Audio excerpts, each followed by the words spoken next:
reduce the number of employees to 120 and increasing reduce the number of employees to 120 and increasing the output per individual employee by 60%. The board intends to offer 1% increase on piece work rate of ₹1 per unit for every 2% increase in average individual output achieved. In order to sell the increased output, it will be necessary to decrease the selling price by 4%.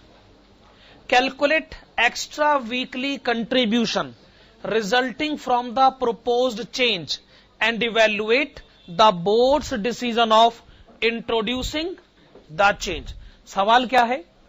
Board of directors की तरफ से एक suggestion आया है, अगर उस suggestion को मान लिया जाए तो क्वेश्चन की लास्ट लाइन पढ़िए, calculate extra weekly contribution resulting from proposed change and evaluate the boards decision of introducing the change.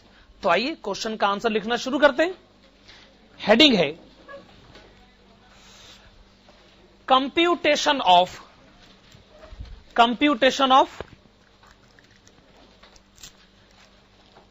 extra weekly contribution, computation of extra weekly contribution due to the reason of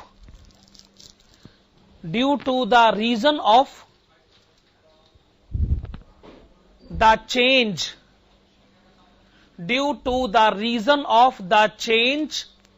suggested by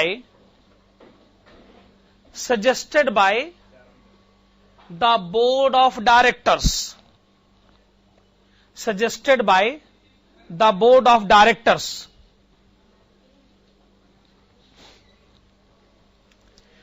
एक बार फिर से, हमारे सामने situation क्या है कि board of directors एक change लाना चाहते हैं।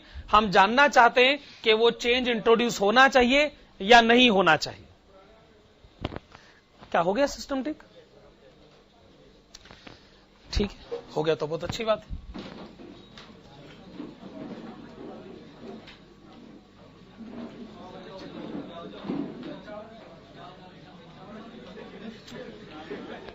वेल, जरूरी नहीं कि आप लोग जाएं, आपकी मर्जी है,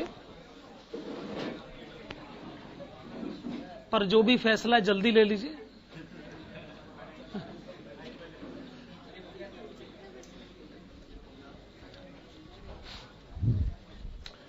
चलिए ठीक है, 2 कॉलम्स बनाइएगा, particulars and amount.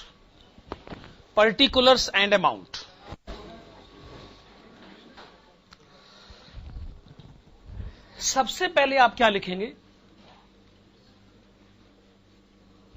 Proposed weekly sales.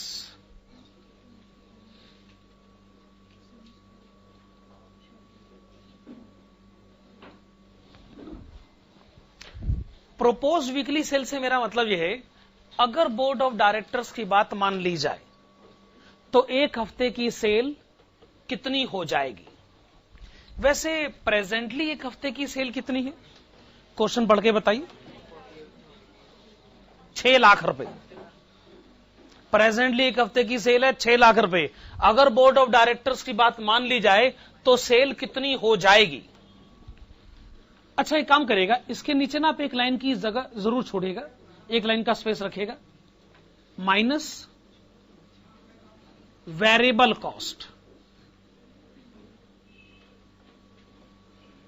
अब अगर कंट्रीब्यूशन कैलकुलेट करना है तो सेल्स में से वेरिएबल कॉस्ट तो माइनस करना पड़ेगा ना।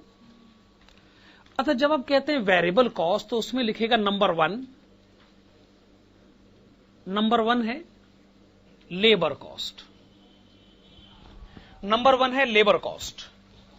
लेबर कॉस्ट के नीचे आप एक लाइन की जगह जरूर छोड़िएगा और लिखेगा नंबर 2 बैलेंस। लेबर कॉस्ट भी आपने लिखा और बैलेंस भी आपने लिखा। फिर हम क्या करेंगे? सेल्स में से वेरिएबल कॉस्ट माइनस करेंगे। इसे माइनस करके अपने को क्या पता चल जाएगा? Proposed weekly contribution. आपने लिखा प्रोपोज्ड वीकली कंट्रीब्यूशन, इसमें से आप माइनस करेंगे present weekly contribution. Present weekly contribution, वैसे प्रेजेंट वीकली कंट्रीब्यूशन है कितना? ओके, 2,40,000।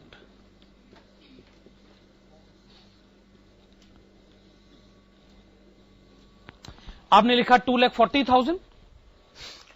तो अगर प्रोपोज्ड वीकली कंट्रीब्यूशन में से प्रेजेंट वीकली कंट्रीब्यूशन माइनस करोगे तो डिफरेंस आएगा। आप उस डिफरेंस को क्या कहेंगे? Extra weekly contribution. और यही तो आपसे सवाल पूछा गया है ना, एग्जैक्टली क्वेश्चन आपसे यही तो पूछा गया है कि बताइए एक्स्ट्रा वीकली कंट्रीब्यूशन कितना है।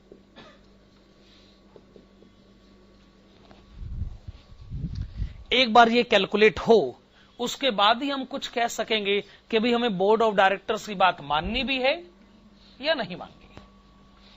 चलिए, सिस्टम अपनी समझ में तो आ गया। लिखेगा नोट नंबर 1,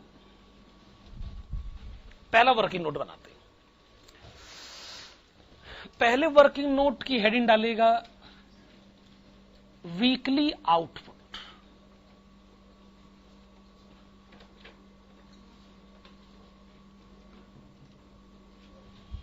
क्या लिखा आपने? वीकली आउटपुट, एक हफ्ते का आउटपुट।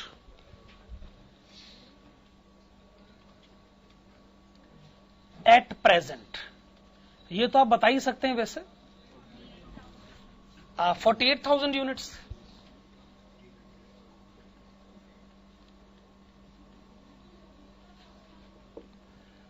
अच्छा, ये भी तो क्वेश्चन में लिखा है कि प्रेजेंटली कितने वर्कर काम करते हैं। हाँ, तो ये हम ब्रैकेट में लिख ले 160 एम्प्लॉइज। तो एक एक एम्प्लॉय कितनी यूनिट बना रहे? 300 ना, 300 यूनिट्स पर एम्प्लॉय।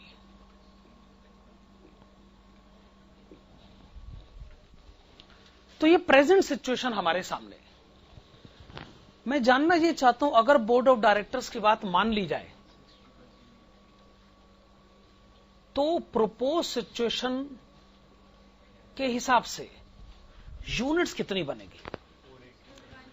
पहली बात, अब एम्प्लॉइज 160 नहीं होंगे, अब एम्प्लॉइज कितने होंगे? 120।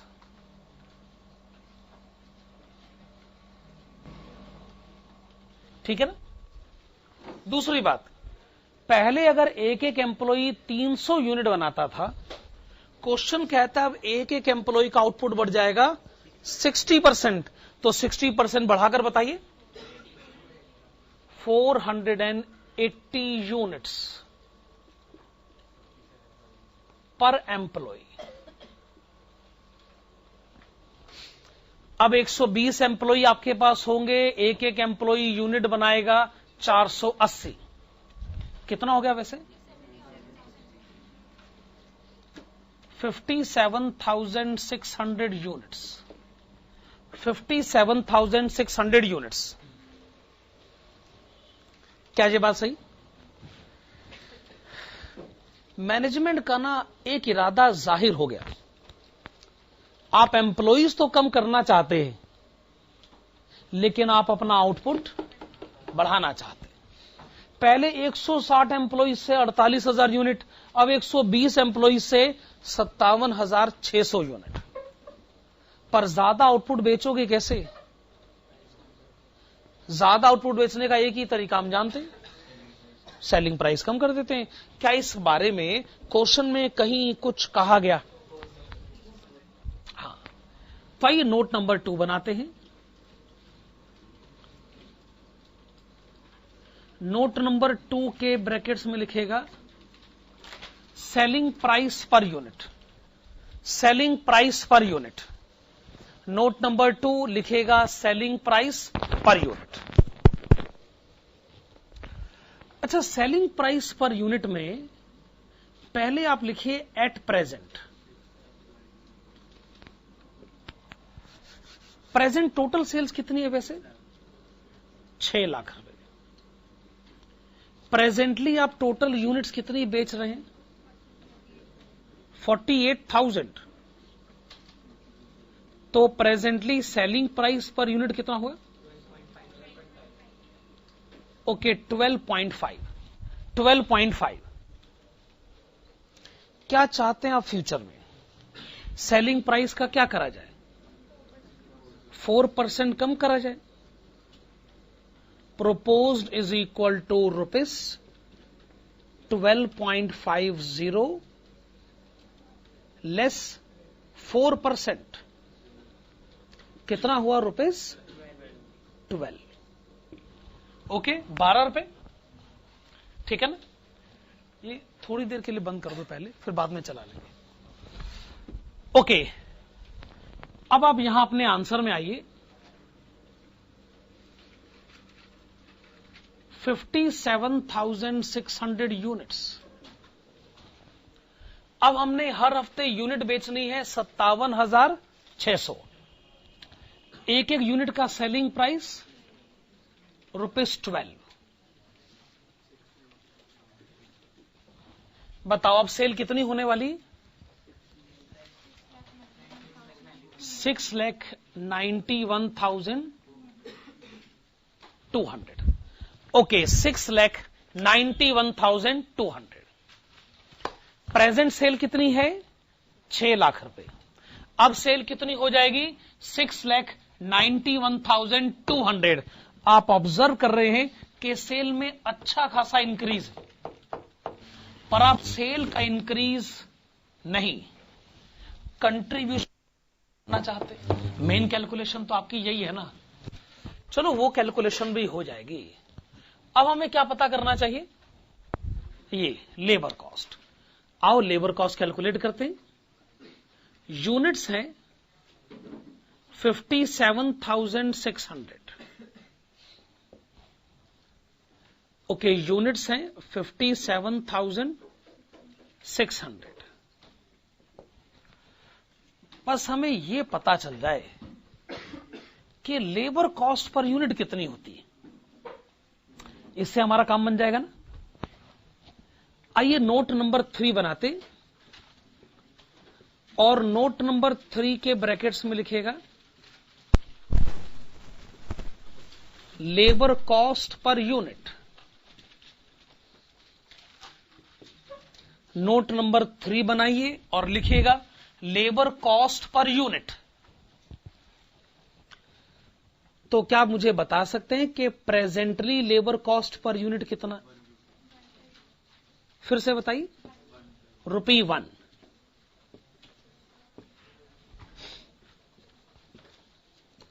चलिए, आपने बताया कि presently labour cost per unit है ₹1।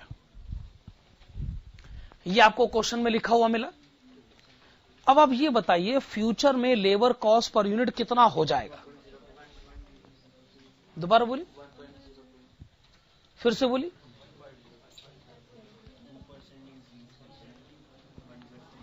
ओके, क्वेश्चन में यह कहा गया है कि अगर वर्कर अपना आउटपुट 2% बढ़ा ले, अगर वर्कर अपना आउटपुट 2% बढ़ा ले तो हम लेबर का रेट 1% बढ़ा देंगे।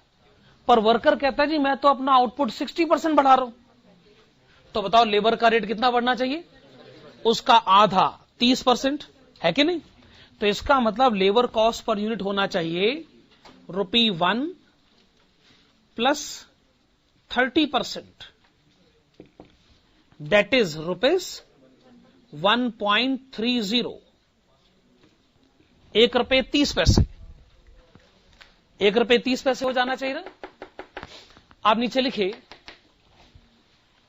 We are given that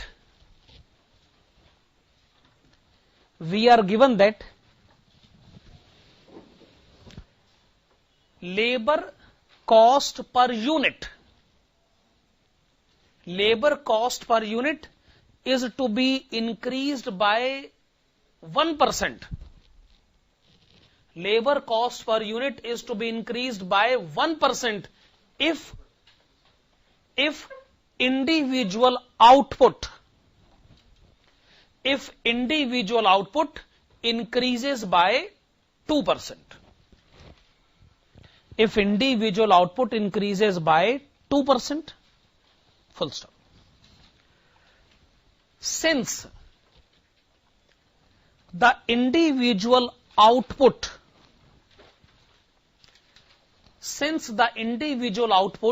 has increased by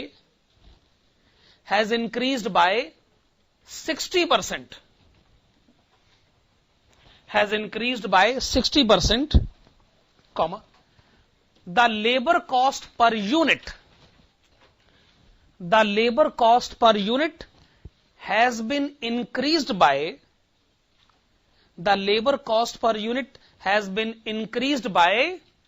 30%. अब ये नोट एकदम परफेक्ट हो गया।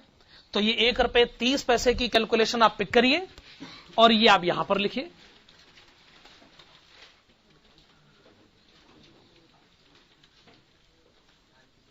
हाँ जी, तो आपने बताया 74,880 74,880। अब सिर्फ एक कैलकुलेशन और चाहिए, और वो कौन सी कैलकुलेशन चाहिए? Balance variable cost per unit. तो नोट नंबर 4 बनाया जाए और नोट नंबर 4 के ब्रैकेट्स में लिखा जाए, नोट नंबर 4 बनाया जाए, ब्रैकेट्स में लिखा जाए balance variable cost per unit. Note number 4 balance variable cost per unit, यानी लेबर कॉस्ट तो आप जानते हैं, लेबर के अलावा जो बाकी वेरिएबल कॉस्ट है आपको बताना है कि वो पर यूनिट कितनी है। अब ये कैसे पता करें? अब जैसे क्वेश्चन में प्रेजेंट सेल्स कितनी गिवन है? ₹6 लाख। आपने लिखा प्रेजेंट सेल्स ₹6 लाख। अच्छा, क्वेश्चन में प्रेजेंट कंट्रीब्यूशन कितना गिवन है? 2,40,000।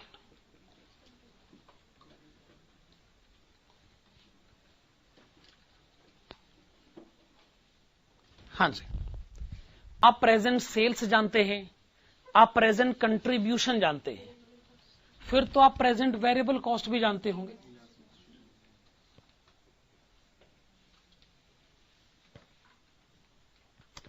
ओके, आपने बताया प्रेजेंट कंट्रीब्यूशन ₹3,60,000। अच्छा, फिर आप लिखिए प्रेजेंट आउटपुट। प्रेजेंट आउटपुट आप लिखिए 48,000 यूनिट्स।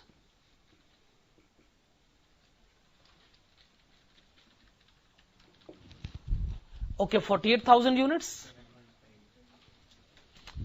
फिर तो आप present variable cost per unit भी बता सकते हैं।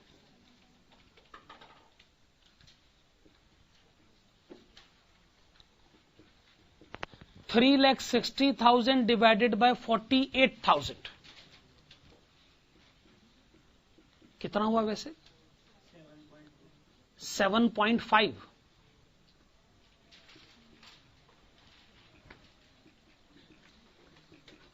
अच्छा, तो 7.5 रुपए क्या है? Present variable cost per unit. अच्छा, present labour cost per unit कितना है? Present labour cost per unit ये है 1 रुपया।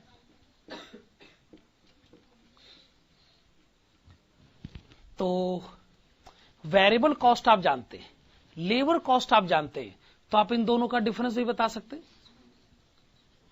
प्रेजेंट बैलेंस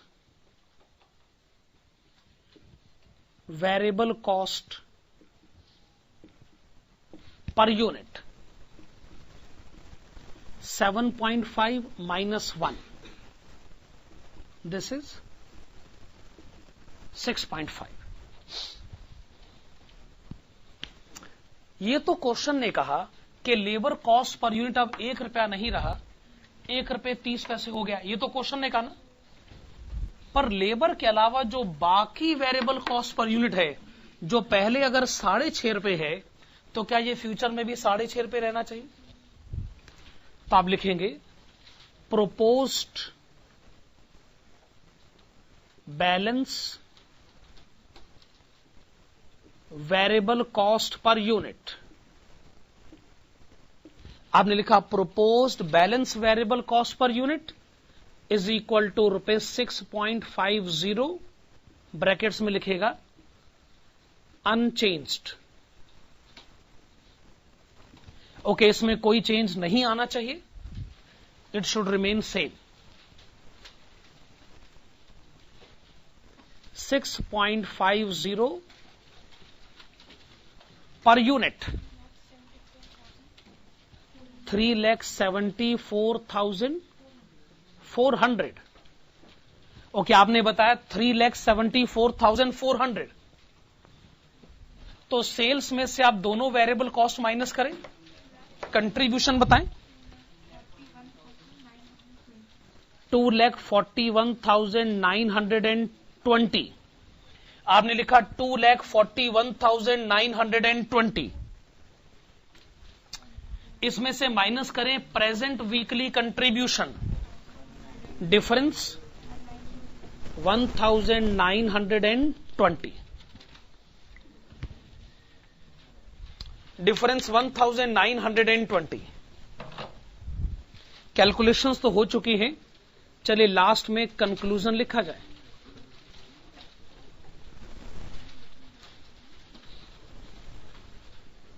चलिए लास्ट में कंक्लूजन की तरफ आइएगा। आपको आखिरकार यही तो बताना है ना कि बोर्ड ऑफ डायरेक्टर्स की बात माननी है या नहीं माननी है। वैसे अगर आपका एक हफ्ते का कंट्रीब्यूशन 1,920 रुपए बढ़ जाए और साल में हफ्ते कितने होते हैं 52, तो क्या आप मुझे बताएंगे आपका एनुअल कंट्रीब्यूशन कितना बढ़ रहा है? 99,840। ये तो लगभग 1 लाख रुपए की फिगर हो गई। अगर हमारा एक साल का प्रॉफिट लगभग लाख रुपए बढ़ता हो तो भला हमें क्या एतराज हो सकता? पता नहीं आप क्या कह रहे हैं। अभी पहले जो मैं कह रहा हूं, आप पहले मेरी बात तो सुनिए। मैं क्या कह रहा हूं, अगर आपका एक साल का प्रॉफिट लगभग 1 लाख रुपए बढ़ता हो तो हम क्यों मना करेंगे भला? लिखिए इस बात को, कंक्लूजन लिखे। कंक्लूजन में लिखेगा द एनुअल कंट्रीब्यूशन, कंक्लूजन में लिखेगा the annual contribution will get increased, the annual contribution will get increased by ₹99,840, 99,840। ठीक है, ब्रैकेट्स में लिखेगा 1920 per week multiplied with 52 weeks. Okay, फिर आप लिखेंगे hence it is recommended to adopt, it is recommended to adopt the change suggested by, it is recommended to adopt the change suggested by the board of directors, it is recommended to adopt the change suggested by the board of directors, full stop. However, before taking any final decision,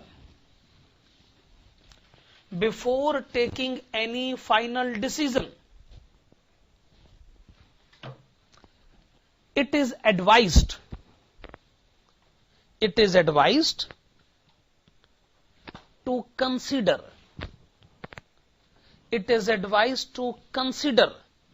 the effect of depreciation.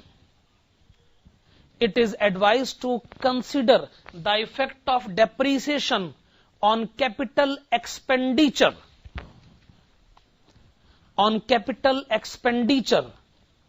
of rupees 1,60,000,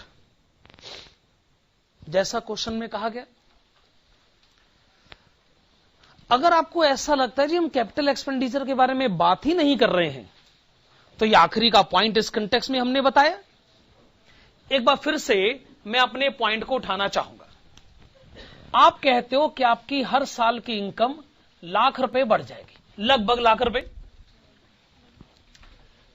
पर इस project में हाथ डालने के लिए 1,60,000 का capital expenditure करना जरूरी है। कैपिटल एक्सपेंडिचर है ना, रेवेन्यू एक्सपेंडिचर तो नहीं है। मान लीजिए आपने कोई मशीन खरीदी, तो मशीन की कोई इफेक्टिव लाइफ होगी, जैसे 5 साल। अगर उसकी लाइफ 5 साल है भी, तो 1 साल का डेप्रीसिएशन कितना बनता है? 32,000 रुपए। तो क्या 32,000 का डेप्रीसिएशन आप एब्जॉर्ब कर लेंगे? जवाब है हां। लाख रुपए की इनकम काफी सफिशिएंट है। पर अगर मैं थोड़ा कंजर्वेटिव हो जाता हूं, मैं लाइफ को मान लेता हूं 2 साल, तो हर साल का डेप्रीसिएशन 80,000। तो इसमें कौन सी बड़ी बात है, मैं तब भी तैयार हूं। इसका मतलब मैं इस डेप्रीसिएशन को भी एब्जॉर्ब करने को तैयार हूं। पर अगर आपको नहीं जी हम तो लाइफ मानेंगे 1 साल, हम कहेंगे जी ये तो जबरदस्ती है भाई, ये तो आप जबरदस्ती ना करवाना चाहते। और अगर किसी एसेट की लाइफ 1 साल है, तो फिर आप उसे कैपिटल एक्सपेंडिचर कहते क्यों है? फिर आप उसका नाम ही रेवेन्यू एक्सपेंडिचर डाल दीजिए। तो मेरे ख्याल से आपका ये पॉइंट ऑफ व्यू जस्टिफाइड नहीं। अच्छा, ये बात तो होता है ना कि क्वेश्चन की लैंग्वेज क्लियर नहीं, तो फिर हमारा जवाब कौन सा क्लियर है? अनक्लियर क्वेश्चन का अनक्लियर आंसर। हमारी लास्ट लाइन क्या है? Before taking any final decision it is recommended to consider the effect of depreciation. Okay, तो जैसा क्वेश्चन वैसा आंसर। पर मुझे लगता है कि 99.99% चांस इस बात का है कि इसका आंसर पॉजिटिव ही होगा, यानी बोर्ड ऑफ डायरेक्टर्स का रिकमेंडेशन मान लिया जाएगा। चलिए, ये क्वेश्चन नंबर 32 का आंसर हुआ हमारी तरफ से। बढ़िया क्वेश्चन था, काफी एक कॉम्प्रिहेंसिव क्वेश्चन रहा ये। अब हमारे पास 2 क्वेश्चन रहते हैं, क्वेश्चन नंबर 25 और क्वेश्चन नंबर 26। सही बात है ना? बस इन 2 क्वेश्चंस के करने के साथ ही लेबर कॉस्ट का चैप्टर हमारी तरफ से कंप्लीट हो जाएगा। हाँ, तो आइए हेडिंग डालिए। ये जो 2 क्वेश्चन हैं, ये जिस कंसेप्ट से रिलेटेड है, पहले आपको उसकी हेडिंग डालनी होगी। हेडिंग है labour turnover ratio. Last concept of this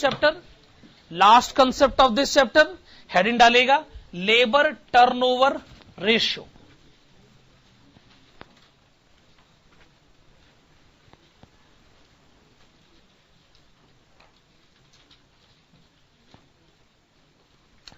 वैसे हमने एक क्लास में लेबर टर्नओवर तो पढ़ा ही था ना, और उसके वो 2 कॉम्प्रिहेंसिव क्वेश्चन भी करे थे।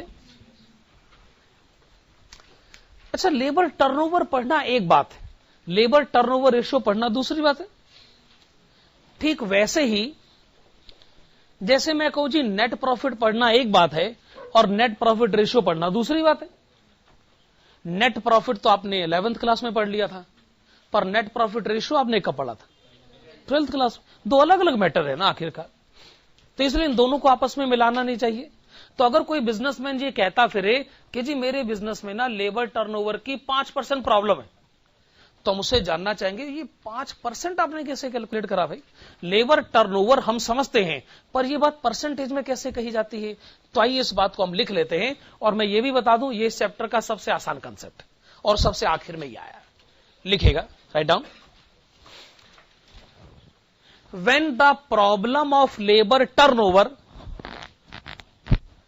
when the problem of labour turnover is expressed in terms of percentage. When the problem of labor turnover is expressed in terms of percentage, comma, such calculation is technically known as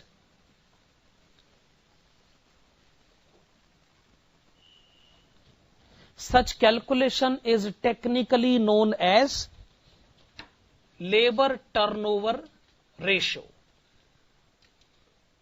Such calculation is technically known as labor turnover ratio.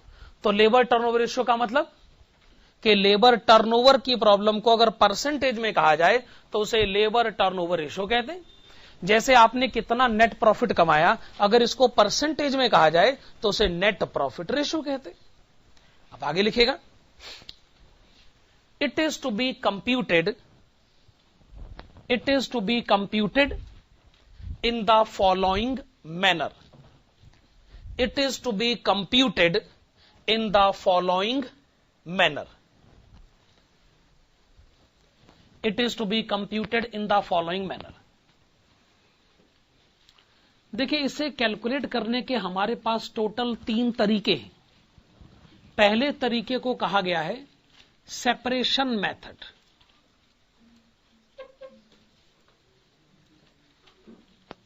Separation method के हिसाब से अगर आप ये जानना चाहते हैं कि लेबर टर्नओवर की प्रॉब्लम का परसेंटेज क्या है, तो इसके लिए आपको फार्मूला लगाना पड़ेगा। Number of employees separated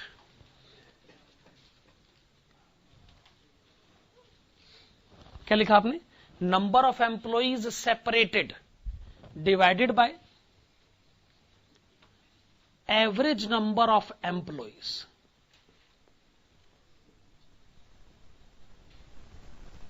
and multiplied with 100।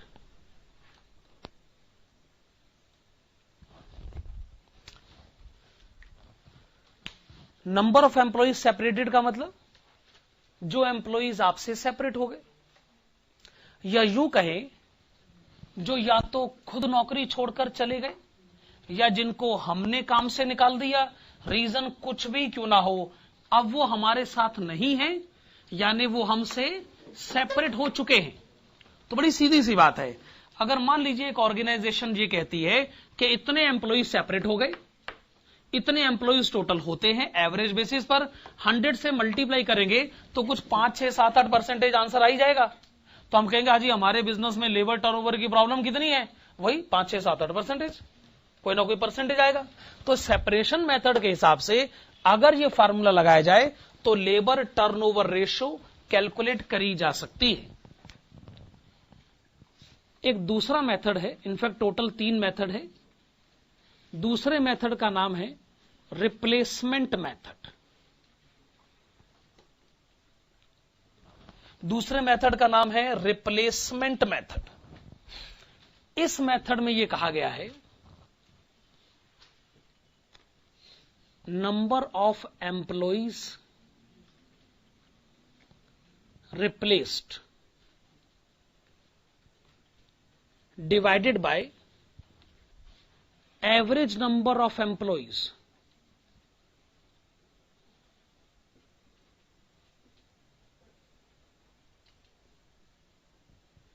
and to be multiplied with 100। हाँ जी, अच्छा पिछली कैलकुलेशन में वापस जाते, मान लीजिए ऐसे टोटल 50 एम्प्लॉई हैं जो काम छोड़कर चले गए, यानी 50 एम्प्लॉइज है सेपरेटेड। तो अगर 50 वर्कर चले गए तो हमें उनके बदले नए वर्कर तो रखने ही थे ना। मान लीजिए हमने नए वर्कर रखे 40, तो 40 को हम क्या नाम दें, number of employees replaced. Second method कहता है कि आपकी प्रॉब्लम वो वर्कर नहीं है जो छोड़कर चले गए, आपकी प्रॉब्लम वो वर्कर है जो वापस नहीं रखे गए। क्यों? बाकी 10 वर्कर हमारी प्रॉब्लम क्यों नहीं है? क्योंकि आप उन वर्कर्स को खुद ही निकालना चाहते थे। आप बाकी 10 वर्कर रखना ही नहीं चाहते। मान लीजिए हम एक वर्कर से तंग है, हम चाहते हैं निकल ही जाए तो अच्छा है। तो जो वर्कर्स आप खुद चाहते हो निकल जाए, क्या आप उसको प्रॉब्लम कह रहे हो? वो प्रॉब्लम कैसे भाई? मान लीजिए हम किसी से पीछा छुड़ाना चाहते, तो क्या हम उसको प्रॉब्लम कहेंगे? मतलब आप इसको किसी दूसरे डायरेक्शन पे मत ले जाइए। मैं ऐसे जनरली एक बात कहता हूं, हम किसी से तंग हैं और हम उससे पीछा छुड़ाना चाहते हैं, है कि नहीं? पीछा छूट गया, अब बताओ इसमें काहे की समस्या? समस्या तो तब है ना जब उसके बदले एक रिप्लेसमेंट करना हो। रिप्लेसमेंट एक समस्या हो सकती है कि नहीं? पिंड छुड़ाना ये तो समस्या नहीं ना, पिंड छुड़ाना यानी पीछा छुड़ाना। क्या ये बात सही? तो इसीलिए पीछा छूटा अच्छा हुआ, ये समस्या नहीं है। नया ढूंढना पड़ेगा, ये एक समस्या है। ठीक है ना? खैर चलिए, मैंने आपको 2 मेथड तो बता दी। तीसरे मेथड का नाम है फ्लक्स मेथड। देखिए, मैं आपको इस मेथड का फार्मूला तो बता दूंगा, लेकिन ये मैं आपको कह रहा हूं कि इस फार्मूले का लॉजिकल एक्सप्लेनेशन मेरे पास नहीं। फार्मूला मैं आपको बता रहा हूं, किताबों में लिखा हुआ है, पर इसका लॉजिकल एक्सप्लेनेशन नहीं। आप लिख लीजिए फार्मूला। फार्मूला है number of employees separated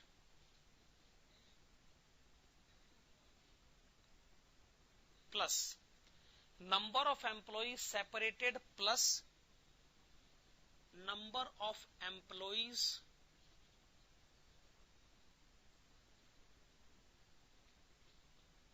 joined।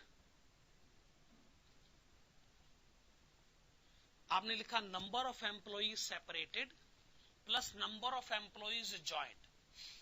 Actually lakh कोशिश कर लीजिए, आपको इसका कोई एक्सप्लेनेशन नहीं मिलेगा कि सेपरेटेड और जॉइंट एम्प्लॉइज कैसे ऐड करे जा सकते हैं और किस लॉजिक से ऐड करे जाए। पर किताबों में यह है कि सेपरेटेड एम्प्लॉइज और जॉइंट एम्प्लॉइज का टोटल किया गया, get it divided by average number of employees.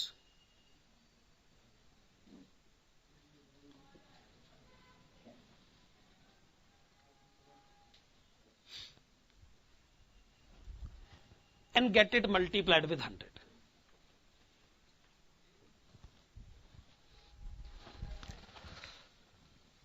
ये 3 मेथड है। इन तीनों मेथड के हिसाब से अलग अलग परसेंटेज कैलकुलेट किया जाएगा और हर एक का हमने नाम डाला है, सेपरेशन मेथड, रिप्लेसमेंट मेथड और फ्लक्स मेथड। तो आप एक काम करिएगा, 2 क्वेश्चंस हमारे पास हैं, उन दोनों क्वेश्चंस को फटाफट करते हैं, फिर हम अगले चैप्टर की तरफ बढ़ेंगे। हाँ देखिएगा, question number 25, this is on page number 7.6। Please see question number 25। The cost accountant of Y Limited has computed labor turnover rate for quarter ended on 31st March 2011 as 10%, 3% and 5% respectively under flux method, replacement method and separation method. If the number of workers replaced during that quarter is 30, find out the number of number 1 workers joined and number 2 workers left and discharged। अच्छा, left and discharged का मतलब separated, left and discharge यानी जो खुद चले गए या जिनको हमने नौकरी से निकाल दिया। तो जो सेपरेटेड है उसका मतलब है लेफ्ट एंड डिस्चार्ज्ड। चलिए आइए इस क्वेश्चन का आंसर शुरू करते। क्या प्रोसीजर आपको अडॉप्ट करना है? आपको जैसे लिखेगा labour turnover ratio,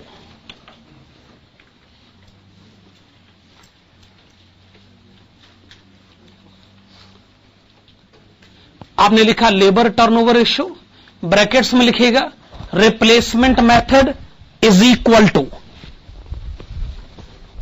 labour turnover ratio, brackets में आपने लिखा replacement method is equal to formula लिखेगा, number of employees replaced divided by average number of employees multiplied with 100. Number of employees replaced divided by average number of employees multiplied with 100. Formula लिखा आप लोगों ने. हां, तो question में ratio कितनी given है पहले ये बताइए. 3%. रेशो गिवन है 3%. तो आप लिखेंगे 3 और जो उधर 100 मल्टीप्लाई हो रहा है उसको इधर ले आइए, 3/100 इज इक्वल टू, क्वेश्चन पढ़िए, नंबर ऑफ एम्प्लॉइज रिप्लेस्ड बताइए, फिर से बताइए, 30.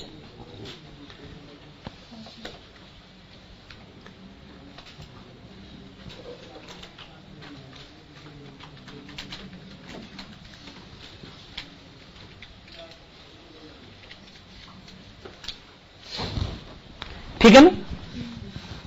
तो क्या आप मुझे एवरेज नंबर ऑफ एम्प्लॉइज बता सकते हैं? 1000.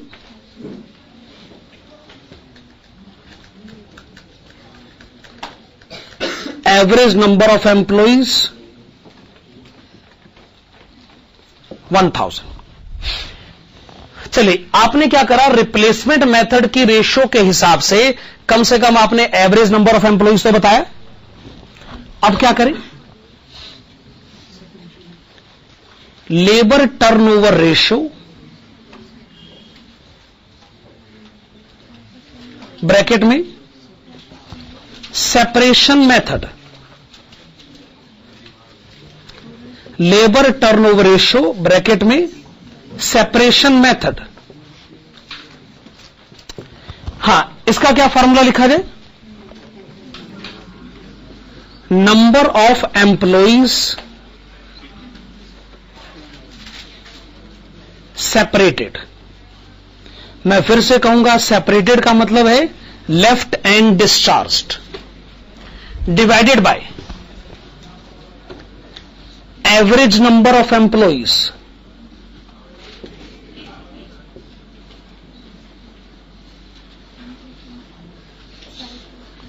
Multiplied with 100. ओके. हां, तो आप मुझे बताइए, इस मेथड के हिसाब से रेशो कितनी गिवन है? 5%. लिखेगा 5%.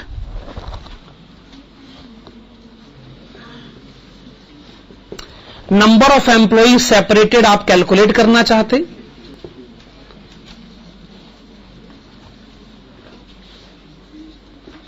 और एवरेज नंबर ऑफ एम्प्लॉइज आपने अभी अभी कैलकुलेट किया है 1000 एम्प्लॉइज.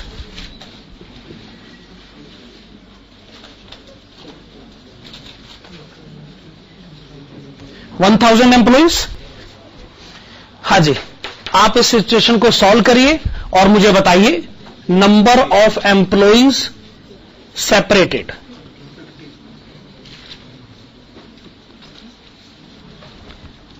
कितना बताया आपने? 50. और मैं फिर कहूंगा सेपरेटेड एम्प्लॉय यानी left and discharged. Separated employ यानी लेफ्ट एंड डिस्चार्ज. क्वेश्चन की कोई और रिक्वायरमेंट है? क्वेश्चन क्या जानना चाहता है? Number of workers joint. तो मेरे ख्याल से फ्लक्स मेथड से इसका आंसर आ जाएगा. ठीक है. अब आप लिखेंगे labour turnover ratio flux method.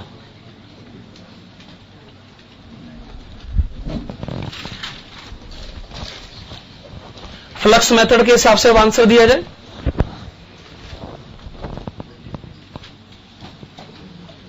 Number of employees separated plus number of employees joint divided by average number of employees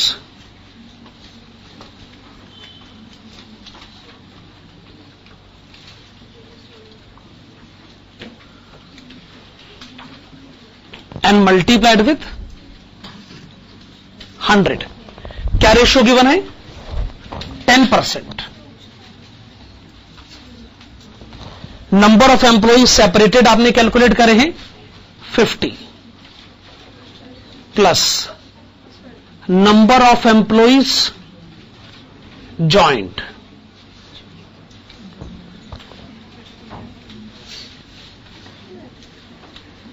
divided by average number of employees 1000। करिए इसको सॉल्व करिए। Number of employees joint 50।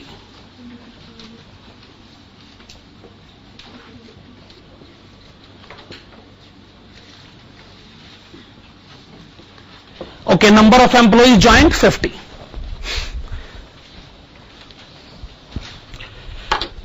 हाँ जी, आसान सा concept था, कोई ज्यादा मुश्किल तो इसमें कुछ था ही नहीं।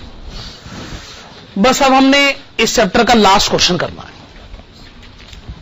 और वो है क्वेश्चन नंबर 26। देखिएगा last question, question number 26। From the following information calculate labour turnover ratio या लेबर टर्नओवर रेट, एक ही बात है। पहले आपको क्या गिवन है? Number of workers as on 1 January 2000 और उसके बाद number of workers as on 31 December. तो अगर आपसे कोई पूछे एवरेज नंबर ऑफ वर्कर्स, तो दोनों का आप एवरेज बता सकते हैं। और कितना एवरेज आएगा? 8000।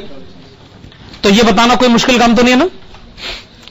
During the year 80 workers left, 320 workers discharged. तो कितने वर्कर्स सेपरेटेड हो गए? 80 प्लस 320 400। ओके, 400 ना। आगे पढ़िए। 1500 workers were recruited during the year. Of these 300 workers were recruited because of, क्या लिखा है? ये थोड़ा स्पेलिंग मिस्टेक है, इसको आप ठीक कर लेगा। ये है एग्जिट्स, EXITS। इसका मतलब 300 वर्कर आपने नौकरी पर क्यों रखे? क्योंकि पुराने छोड़कर गए थे। तो पुराने छोड़कर गए इसलिए नए वर्कर रखने पड़ गए। इसको तो हम लोग कहते हैं रिप्लेस्ड। तो 300 वर्कर्स हैं रिप्लेस्ड और बाकी वर्कर्स आपने क्यों रखे? एक्सपेंशन प्लान की वजह से। ठीक बात है। चलिए आइए कैलकुलेट करना शुरू करते हैं फिर। तो पहली रेशियो कौन सी कैलकुलेट करी जाए? Labour turnover ratio. क्या लिखेंगे आप? Separation method. आपने लिखा लेबर टर्नओवर रेशियो, आपने लिखा सेपरेशन मेथड। फार्मूला लिखेगा number of employees separated multiplied with 100 divided by average number of employees.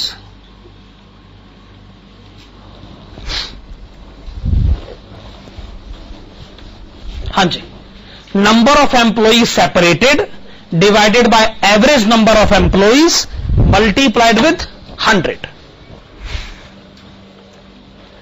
हाँ जी, तो क्या आप मुझे नंबर ऑफ एम्प्लॉइज सेपरेटेड बताएंगे? 400 एम्प्लॉइज।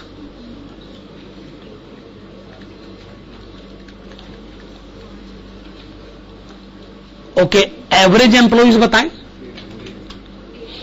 8000। परसेंटेज में अपनी बात कहें 5%। इसका मतलब 5% वर्कर्स ऐसे हैं जो साल भर में आपसे अलग हो गए। 5% वर्कर ऐसे हैं जो साल भर में आपसे अलग हो गए। ठीक है ना। ये आपने एक रेशियो कैलकुलेट कर ली। अब आप कैलकुलेट करिएगा labour turnover ratio replacement method. आप कैलकुलेट करें labour turnover ratio replacement method. Formula लिखिएगा number of employees replaced divided by average number of employees multiplied with 100. Number of employees replaced divided by average number of employees multiplied with 100.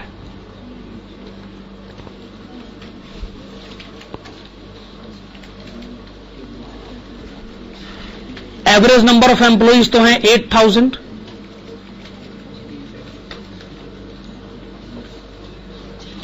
Okay, number of employees replaced बताएं. 300.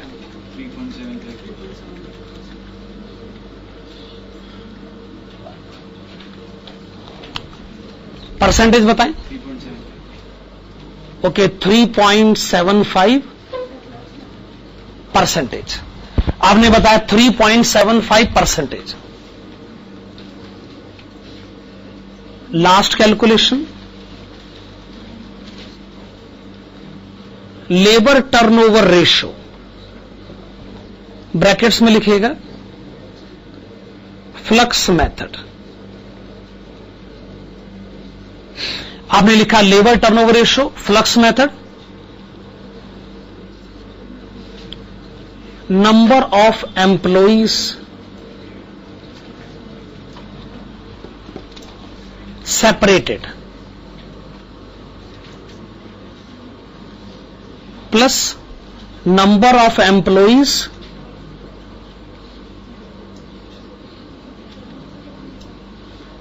Joint divided by average number of employees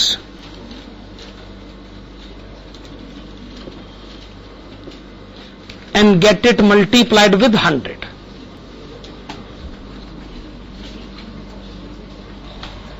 Number of employees separated कितना लिखा जाए? 400. Okay, आपने लिखा number of employees separated 400. अच्छा, number of employees joint कितना लिखा जाए? 1500. 1500. एवरेज नंबर ऑफ एम्प्लॉइज कितना लिखा जाए? 8000.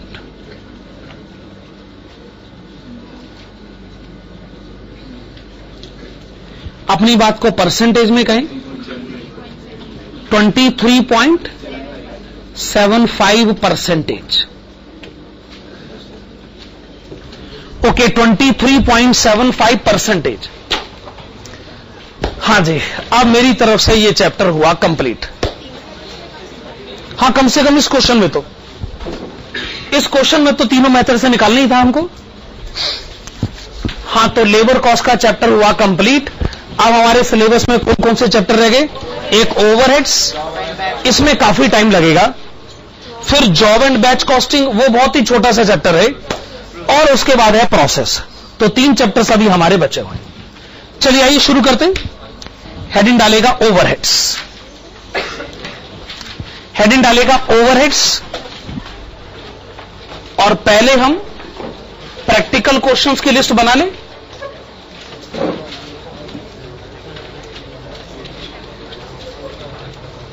चलिए पहले हम प्रैक्टिकल क्वेश्चंस की लिस्ट बना लेते हैं.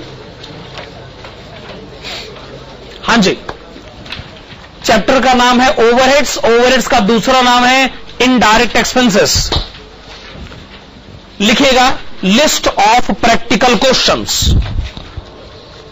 List of practical questions. चलिए प्रैक्टिकल क्वेश्चंस की लिस्ट बनाइएगा.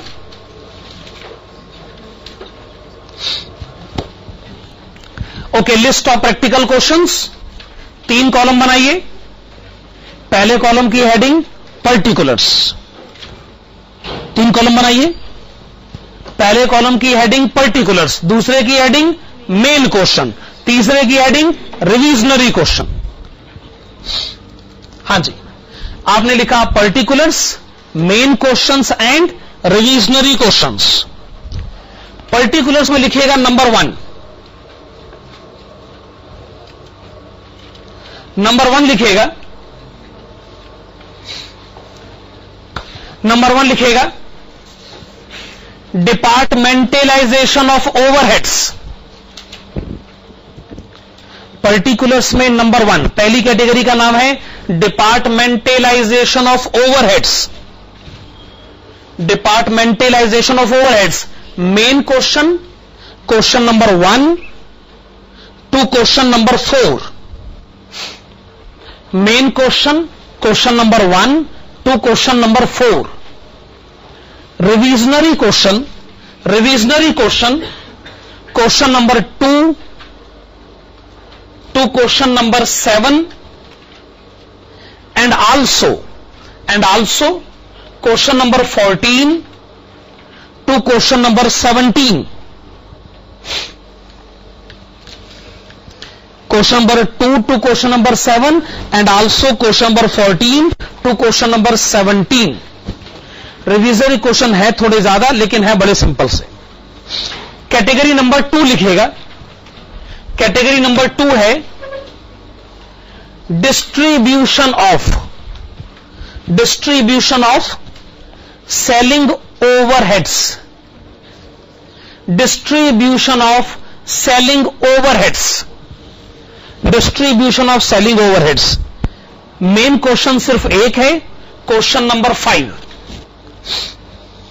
और रिविजनरी क्वेश्चन भी सिर्फ एक है, question number 1। Main question number 5, revisionary question number 1। Category number 3, category number 3 है machine hour rate. Machine hour rate, आप इसे इस चैप्टर का मोस्ट इंपॉर्टेंट कंसेप्ट कह सकते हैं। जैसे मटेरियल में ईओक्यू, लेबर में फार्मूला ओरिएंटेड स्कीम्स, ओवरहेड्स में machine hour rate. Machine hour rate के मेन क्वेश्चन है question number 6 to question number 14। Question number 6 to question number 14। Revisionary question है question number 18 to question number 23। 18 to 23, यह है category number 3। Category number 4 लिखेगा। Category number 4 है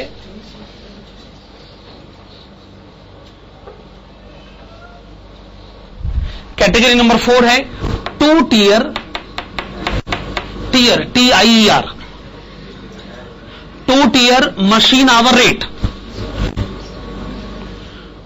two tier machine hour rate. Main question, question number 15, 16 and 16। Revisionary question 27। यह है category number 4। Category number 5 लिखेगा। Category number 5 है labour hour rate. Category number 5 लिखेगा labour hour rate. Main question, question number 17, 18, 19। 17, 18, 19, इसका कोई revisionary question नहीं। Category number 6 लिखेगा comprehensive questions. Comprehensive questions, comprehensive questions 3 question हैं। Question number 20, 21 and 22। 20, 21 and 22। Revisionary question है question number 8, 9, 10, 24, 28 and 30। 30, 30। यह आपने लिखा कैटेगरी नंबर 6। कैटेगरी नंबर 7 लिखेगा। कैटेगरी नंबर 7 है under recovery, under recovery and over recovery. Under recovery and over recovery of overheads.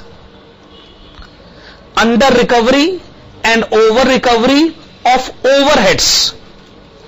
Main question लिखेगा question number 23 to question number 29, 23 to 29 revisionary question लिखेगा। Question number 11, 12, 13, 25, 26 and 29। Category number 8 है activity based costing. Activity based costing, इससे related 3 practical question हैं और वो है question number 30, 31 and 32। 30, 31 and 32 और कोई रिविजनरी क्वेश्चन इससे रिलेटेड नहीं। लास्ट कैटेगरी लिखेगा category number 9।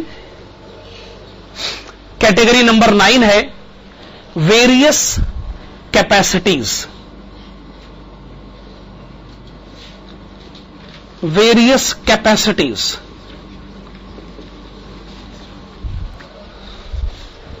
Main question number 33। Main question number 33 और इससे रिलेटेड कोई रिविजनरी क्वेश्चन नहीं। तो क्वेश्चंस की लिस्ट आपके सामने है, आप देख सकते हैं अच्छी खासी कैटेगरीज हैं इसके अंदर और ये इस बात का इंडिकेशन है कि आपको ओवरहेड्स के चैप्टर में काफी टाइम लगने वाला है।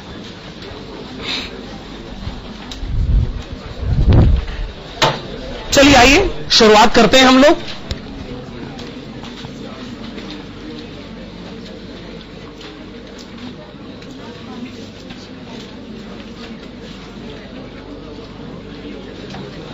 लिखिएगा कंसेप्ट नंबर 1। कंसेप्ट नंबर 1, चलिए कंसेप्ट नंबर 1 के ब्रैकेट्स में लिखिएगा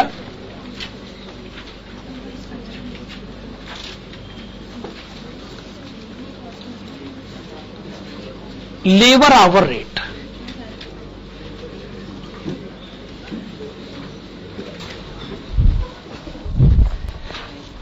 आज की क्लास में जितना टाइम हमारे पास है उसमें हम एक सिंपल सा कंसेप्ट शुरू करेंगे। सिंपल सा कंसेप्ट है लेबर आवर रेट और इससे रिलेटेड हमारे पास 3 क्वेश्चन भी हैं। 3 क्वेश्चन कौन से हैं? 17, 18 और 19 और इसका कोई रिविजनरी क्वेश्चन नहीं और ये बड़े आराम से आज की क्लास में निपट जाएगा।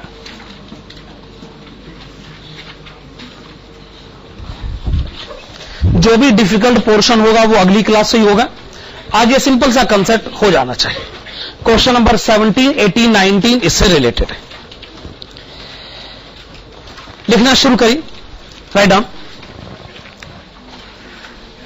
There are many industries,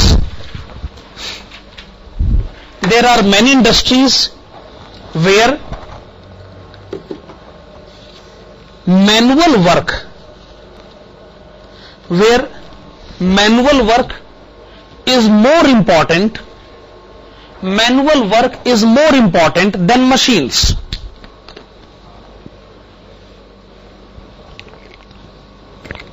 Where manual work is more important than machines, मतलब वर्कर है इस बात की इंपॉर्टेंस ज्यादा है, भले ही मशीन इस्तेमाल होती होगी पर उससे कोई फर्क नहीं पड़ता।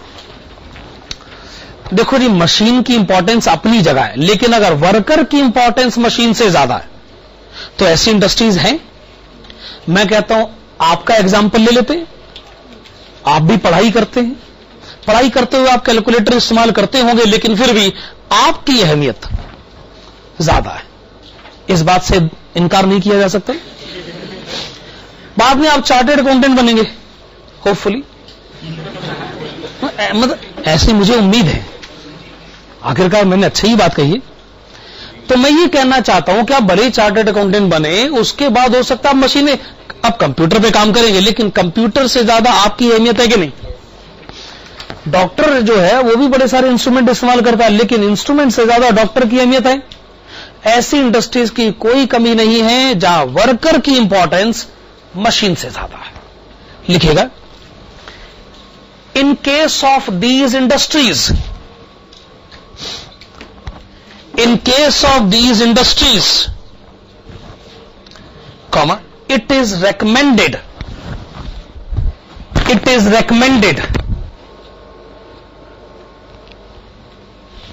to recover factory overheads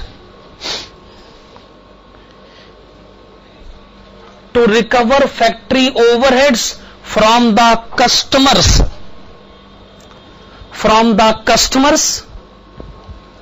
on the basis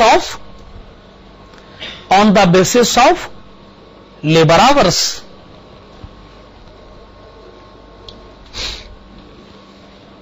ठीक है ना, हम यही आपको एडवाइस करेंगे, आप लेबर आवर्स का बेस डेवलप करें। किस बात के लिए? कस्टमर से फैक्ट्री ओवरहेड रिकवर करने के लिए। लिखेगा देयरफॉर वी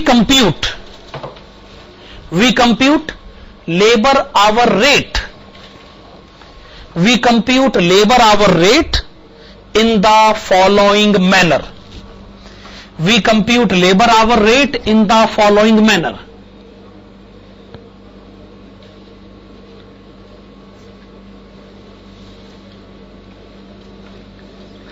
तो आप लिखिएगा labour hour rate is equal to total factory overheads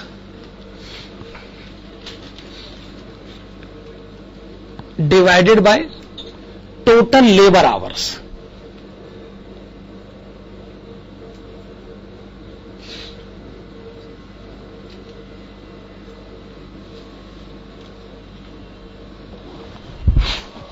formula भी सिंपल सही है। अब पूरे साल के फैक्ट्री ओवरहेड को लेबर आवर से डिवाइड करोगे तो आपको क्या पता चल जाएगा? फैक्ट्री ओवरहेड पर labour hour, and this is technically known as labour hour rate. अब आप एक एग्जाम्पल लिखेंगे एग्जाम्पल में आप लिखेंगे फॉलोइंग इंफॉर्मेशन। एग्जाम्पल में आप लिखेंगे following information is provided to you. Following information is provided to you. Number 1, annual factory overheads. Annual factory overheads ₹1,80,000। Okay, आपने लिखा annual factory overheads 1,80,000। Number 2, total labour hours of all the workers, total labor hours of all the workers 10,000 hours. 10,000 hours. Number 3, normal idle time. Normal idle time is 10%. Normal idle time is 10%. ये 3 बातें हमने आपको बताई। फिर आप इसके नीचे लिखिएगा calculate number 1। Calculate number 1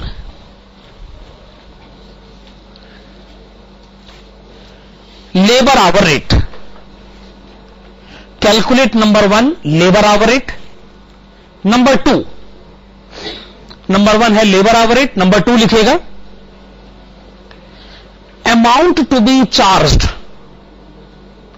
number 2 लिखिएगा amount to be charged from a particular customer. Amount to be charged from a particular customer in respect of a job, having the following details. In respect of a job having the following details. A material cost of 5,000. A, material cost of rupees 5,000. B, labor cost of rupees 2,000. Labor cost of rupees 2,000. C,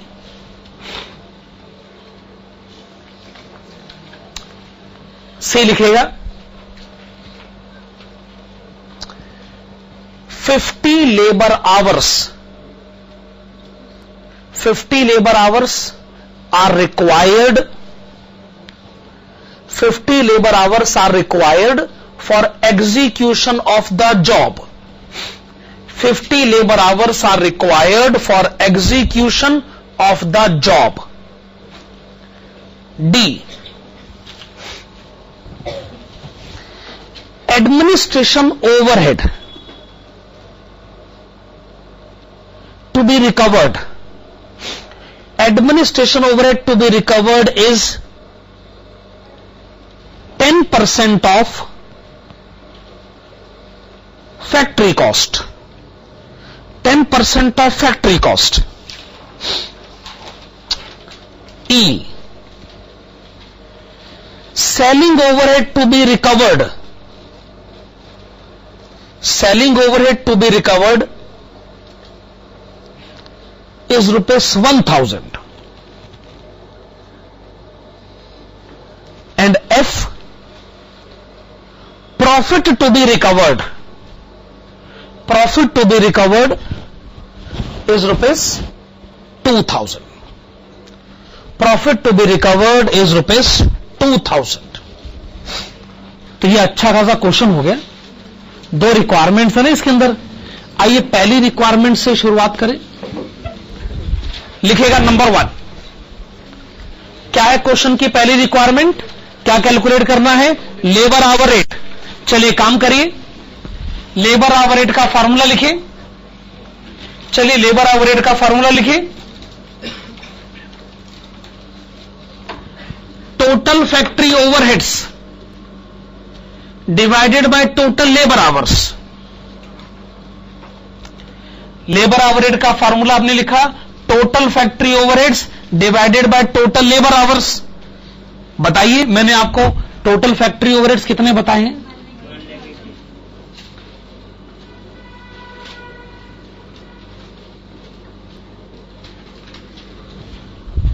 आपने लिखा rupees 1,80,000 divided by total labour hours. वैसे तो labour hours 10,000 है, पर question कहता है 10% तो आप आइडल टाइम मानिए. टाइम तो खराब हो के रहेगा, तो 10% छोड़ दीजिए. बाकी बताइए.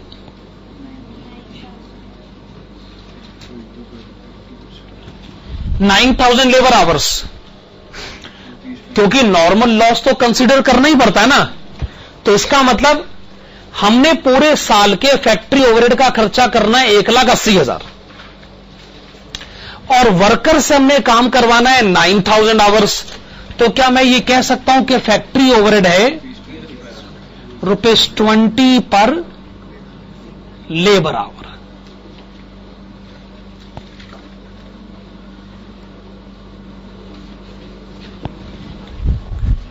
हां, तो आपने रिकवरी रेट क्या लिखा है? ₹20 पर लेबर आवर. ये रिकवरी रेट एस्टेब्लिश हो गया. तो इंडस्ट्री ने तय कर लिया कि हम कस्टमर से ओवरहेड रिकवर करेंगे ₹20 पर लेबर आवर. क्यों? आप लेबर आवर के बेसिस पर क्यों रिकवरी करना चाहते हैं? क्योंकि हम बता चुके हैं कि आपकी वो इंडस्ट्री है जहां labour hours most important factor है. आप लेबर आवर्स के बेसिस पर अगर बात कहते हो तो आपको लगता है कि आपकी कही गई बात में दम है, आपको लगता है कि आपकी कही गई बात रीजनेबल है. मशीन आवर्स को आप इंपॉर्टेंस देना नहीं चाहते हो, आप लेबर आवर्स को इंपॉर्टेंस देना चाहते हैं.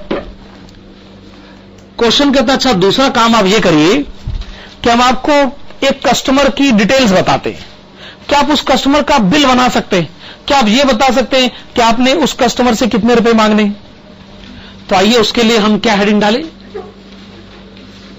Cost sheet of a particular job,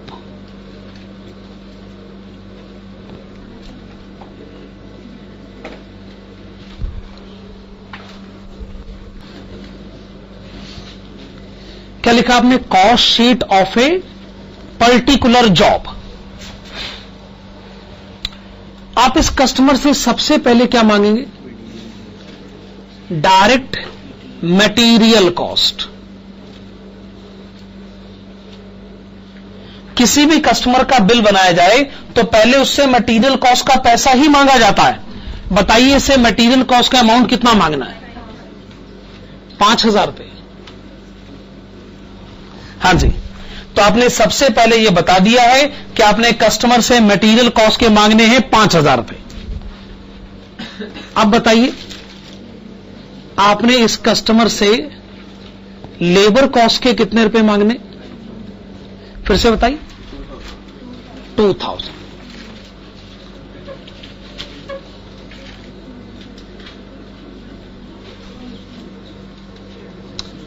चलिए आपने बता दिया कि आपने इस कस्टमर से प्राइम कॉस्ट मांगना है 7,000 रुपए।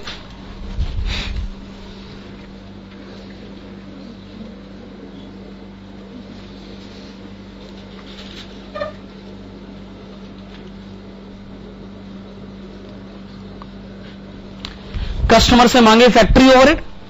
हम डिसाइड कर चुके हैं कि फैक्ट्री ओवरहेड को मांगने के लिए लेबर आवर्स का बेस अडॉप्ट करेंगे। ऑलरेडी डिसाइड हो चुका है कि एक लेबर आवर के 20 रुपए मांगे जाएंगे। क्वेश्चन पढ़ के बताइएगा कि इस काम को करने में कितने घंटे काम किया गया? 50।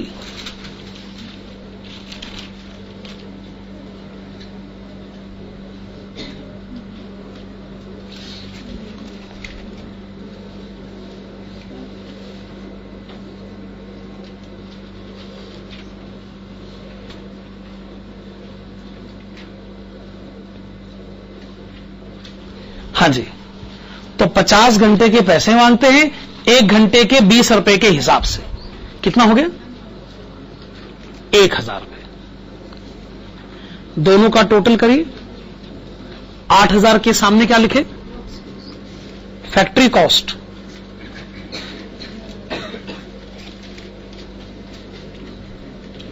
चलिए आपने क्या लिखा? Factory cost. आप कस्टमर से फैक्ट्री कॉस्ट के मांगोगे 8,000 रुपए। अब आपको कस्टमर से क्या मांगना है? Administration expenses. कितने मांगने हैं यह भी बताइए। 10% of what? Factory cost. 10% of factory cost कितना हो गया? 800। अच्छा, दोनों का टोटल करिए। 8,800। 8,800 क्या है? Cost of production. ये आपने कॉस्ट ऑफ प्रोडक्शन हमें बता दिया। अब आप कस्टमर से क्या मांगेंगे? Selling overheads. कितना सेलिंग ओवरहेड्स मांगना है? 1,000। 1,000 रुपए। टोटल करिए 9,800। ये क्या है? Cost of sales. अच्छा, प्रॉफिट कितना मांगना है? 2,000 रुपए। सेल प्राइस कितनी तय करिए? 11,800 रुपए। सेल्स 11,800 रुपए। ये इतने बड़े झंझट में हमने आपको कौन सी बात सिखाई है कि फैक्ट्री ओवरहेड कस्टमर से लेबर आवर के बेसिस पर मांगा जाए, और ये तरीका उन इंडस्ट्रीज के लिए सूटेबल है जहां लेबर आवर्स की इंपॉर्टेंस सबसे ज्यादा होती है। बस इतनी सी तो बात हम आपको सिखा रहे। तो जैसा मैं कहता था कि जी हमारे पास 3 प्रैक्टिकल क्वेश्चन है, तो आप एक काम करेगा, आप आइएगा पेज नंबर 8.8 7 पर, सॉरी 8.8 पर। तो 3 प्रैक्टिकल क्वेश्चन है जो इससे रिलेटेड। क्वेश्चन नंबर 17, 18 और 19। सबसे पहले हम करेंगे क्वेश्चन नंबर 19। 17, 18 और 19। सबसे पहले हम करेंगे क्वेश्चन नंबर 19। हां जी, क्वेश्चन नंबर 19 देखिए। Wool commerce limited wants to decide about recovery rate of factory overheads on the basis of machine hours और लेबर आवर्स। तो इसका मतलब क्या हो गया कि इंडस्ट्री ये तय नहीं कर पा रही है कि कस्टमर से रिकवरी कैसे करी जाए। रिकवरी करने के लिए मशीन आवर का बेसिस सही रहेगा या लेबर आवर्स का बेसिस सही रहेगा। इंडस्ट्री ये तय नहीं कर पा रही है। ऑब्वियसली आपसे ये पूछा जाएगा कि गिवन सर्कमस्टांसेस में कौन सा बेसिस मोर एप्रोप्रिएट रहेगा। आगे पढ़िए। During last week of March 2011 it completed a job with the following details regarding its factory cost. Material cost rupees 4,000, labor cost rupees 20,000 along with 8,000 hours. Machine hours 3,800. The information obtained from its annual budget is given below. Machine hours कितने दे रखे हैं 90,000 और labour hours कितने दे रखे हैं 2 लाख। क्या इससे आपको कोई हिंट मिलता है? अगर एक इंडस्ट्री के लेबर आवर्स हैं 2 लाख और मशीन आवर्स हैं 90,000, क्या आपको ऐसा लग रहा है कि इंडस्ट्री मोर लेबर ओरिएंटेड है और लेस मशीन ओरिएंटेड है? अच्छा, क्या आप मुझे बताएंगे कि आपके टोटल आवर्स कितने हैं? आपके टोटल आवर्स कितने? 2 लाख। 2,90,000 तो नहीं? हाँ जी, आवर्स 2 लाख है कि 2,90,000? यानी 2 लाख प्लस 90,000 2,90,000 नहीं होता। टोटल आवर्स हैं 2 लाख, उसमें 90,000 आवर्स ऐसे हैं कि जब हम मशीन भी चला रहे हैं। अगर एक स्टूडेंट एक दिन में 10 घंटे पढ़ाई करता है, उसमें से 3 घंटे उसने पढ़ते हुए कैलकुलेटर भी इस्तेमाल किया, तो अगर हम स्टूडेंट से पूछ ले आज कितने घंटे पढ़ाई हुई, वो कहेगा जी 13 घंटे। 10 घंटे मैं पढ़ा, 3 घंटे कैलकुलेटर चला, हो गए 13 घंटे। तो किस हिसाब से 13 घंटे हुए भाई? आपने टोटल 10 घंटे ही पढ़ाई करी है, उसमें से 3 घंटे कैलकुलेटर के साथ और बाकी 7 घंटे कैलकुलेटर के बगैर। ऐसे कहिए तो बात समझ में आती। तो जैसे पढ़ना अपने आप में मैनुअल डिपेंडेंट एक्टिविटी है, साफ नजर आ रहा है। सिमिलरली हमें यह साफ नजर आ रहा है जो इंडस्ट्री है ये मशीन पर डिपेंडेंट कम है और ये वर्कर पर डिपेंडेंट ज्यादा है।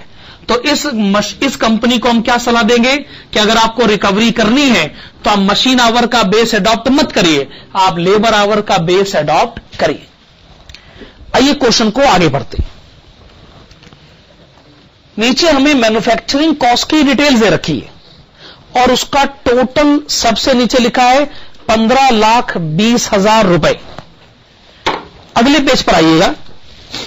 Prepare a cost sheet showing the factory cost of the job completed during last week of March 2011 using the method that you consider appropriate on the basis of information available for absorption of its share of factory overheads लिखेगा। In the given case,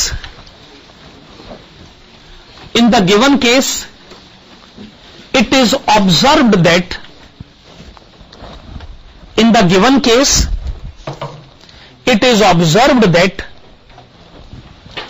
the industry is more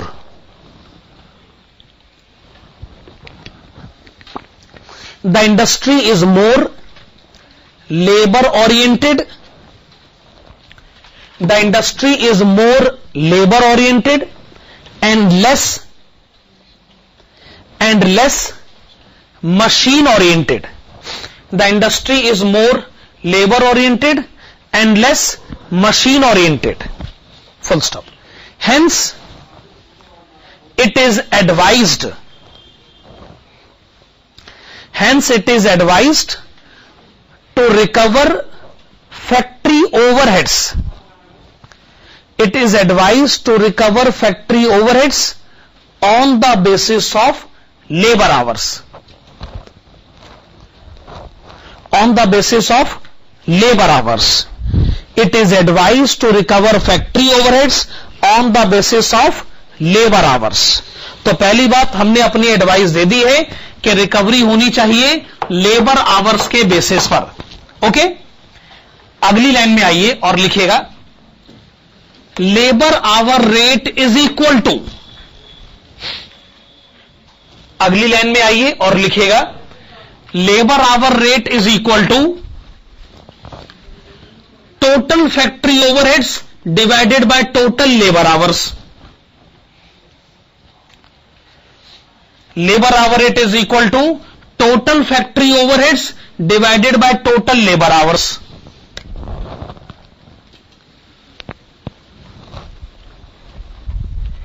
पहले आप मुझे total labour hours बताइए. 2 लाख.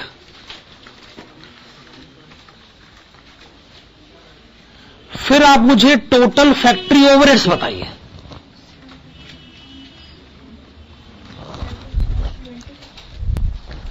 आपने मुझे total labour hours बताए 2 लाख, पर अब मैं आपसे टोटल फैक्ट्री ओवरहेड्स जानना चाहता हूं.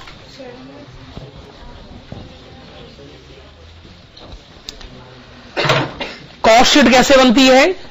Direct material plus direct labour, this is prime cost plus factory overhead. मैं आपसे फैक्ट्री कॉस्ट नहीं पूछ रहा हूं, फैक्ट्री ओवरहेड्स पूछ रहा हूं. देखिए, हमें फैक्ट्री कॉस्ट बताई गई है 15,20,000 रुपए टोटल.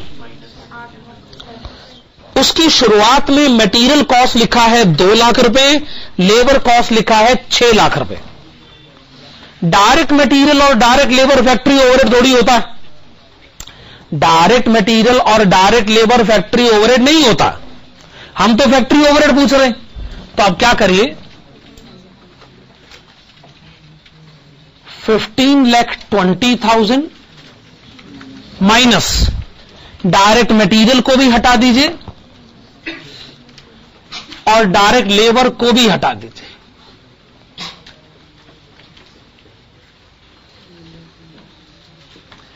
अब बताइए फैक्ट्री ओवरहेड कितने हैं? 7,20,000. आपने बताया factory overhead 7,20,000, labour hours 2 lakh.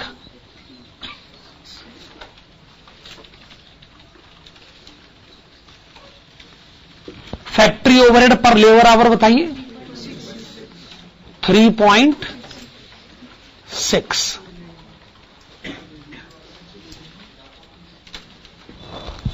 आपने लिखा 3.60 पर लेबर आवर. ये आपने क्या कैलकुलेट किया? Labour hour rate. यानी कस्टमर से एक लेबर आवर के मांगे जाए 3 रुपए 60 पैसे फैक्ट्री ओवरहेड के नाम पर. सवाल यह है, एक कस्टमर की हम आपको डिटेल्स बताते हैं, आप उस कस्टमर का बिल बना के बताइए. ये वो कस्टमर है जिसका ऑर्डर आपके पास मार्च 2011 के आखिरी हफ्ते में आया था. आप बताइए जी इस कस्टमर का बिल कैसे बनेगा? सीधी सी बात है. तो आइए हेडिंग डालते हैं. फिर हेडिंग है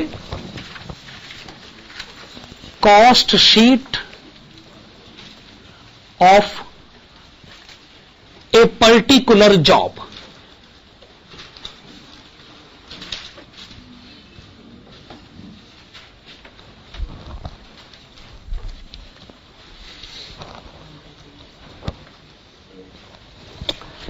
हां, तो आप इस कस्टमर से सबसे पहले क्या मांगना चाहेंगे? Material cost. आप इस कस्टमर से सबसे पहले मांगिए मटेरियल कॉस्ट। बताइए क्वेश्चन में मटेरियल कॉस्ट कितना लिखा है? ₹4,000। ओके, आपने लिखा ₹4,000। अब इस कस्टमर से दूसरा अमाउंट कौन सा मांगा जाए? Labour cost. ठीक है, इस कस्टमर से दूसरा अमाउंट मांगा जाए लेबर कॉस्ट। कितना लेबर कॉस्ट है बताइए? ₹20,000। अच्छा, ये बताइए इस काम को करने में मैन्युअली कितने घंटे काम किया गया है? 8,000। ये भी बताइए कि इस काम को करने में मशीन कितने घंटे चलाई गई? फिर से बताइए। 3800 आवर्स। टोटल कितने आवर्स हो गए? टोटल आवर्स हुए 8000। 8000 घंटे काम हुआ, उसमें 3800 घंटे ऐसे थे कि आप भी काम कर रहे थे, मशीन भी चल रही थी। टोटल 11800। अभी पहले हम यही डिस्कस कर रहे थे। टोटल आवर्स 8000 ही हैं, उसमें 3800 घंटे ऐसे हैं आप भी काम कर रहे थे, मशीन भी चल रही थी। अच्छा, आपको इस कस्टमर से प्राइम कॉस्ट के कितने रुपए मांगने? 24,000 रुपए।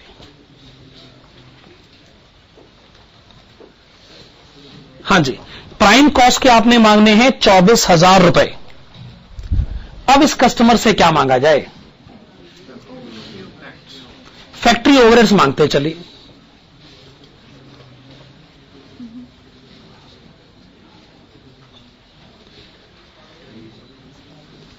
डिसाइड हो चुका है कि हमने बेस लेना है लेबर आवर्स का, हमने मशीन आवर्स का बेस नहीं लेना।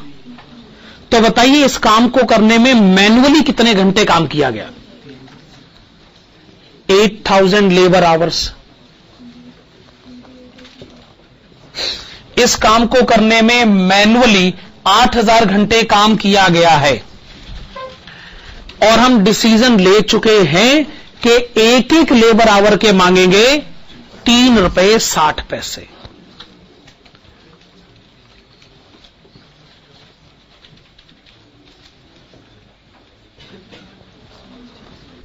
बताओ भाई कितने रुपए मांगने? 28,800। 52,800। 52,800 के सामने क्या लिखा जाए?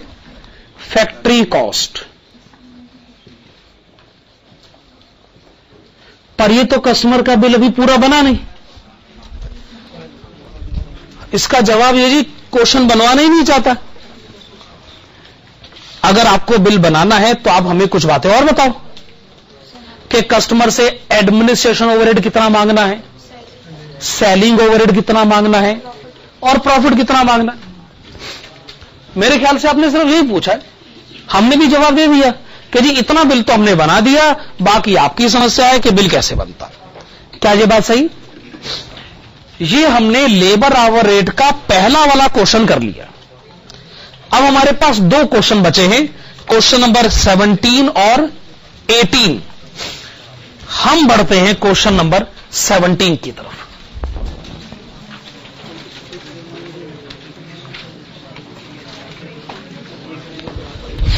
Okay, we come to question number 17. KSD Company Limited has 3 manufacturing departments, namely A, B and C, and 1 service department, और उसका नाम है S. इससे पहले कि आप क्वेश्चन आगे बढ़े, मैं आपको प्रोडक्शन डिपार्टमेंट और सर्विस डिपार्टमेंट्स के बारे में कुछ जरूरी जानकारी देना चाहूंगा, क्योंकि आने वाले क्वेश्चंस के लिए काफी इंपॉर्टेंट इंफॉर्मेशन मानी जानी चाहिए। एक सिंपल सा एग्जांपल मैं आपको देता हूं। किसी फैमिली में अर्निंग मेंबर्स हैं, earning members, mother and father,